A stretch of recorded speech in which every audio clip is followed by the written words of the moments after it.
Hello! Today I am making lemon bars.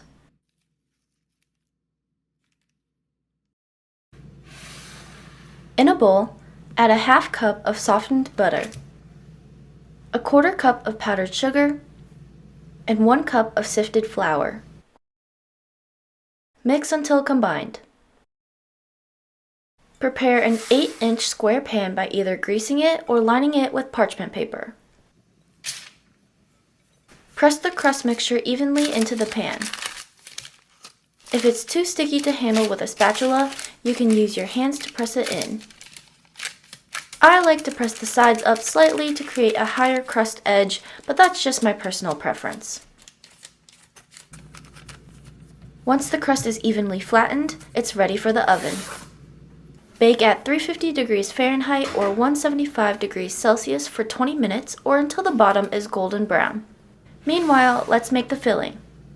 In a bowl, add 2 eggs,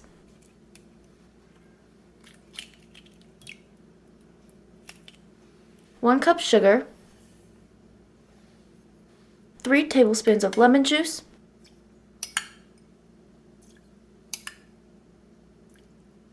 4 tablespoons of flour,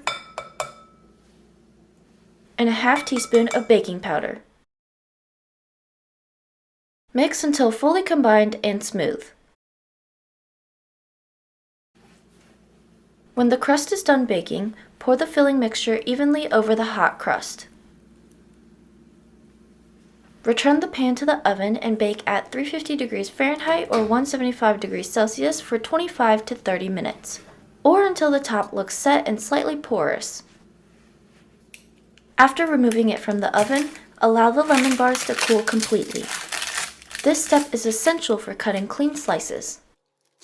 I also recommend cutting it into 16 pieces by slicing into fourths on both sides.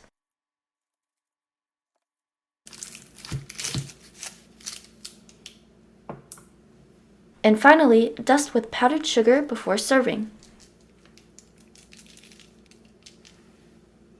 These lemon bars are the perfect balance of sweet and tangy, with a buttery crust and a zesty lemon filling. I hope you enjoy!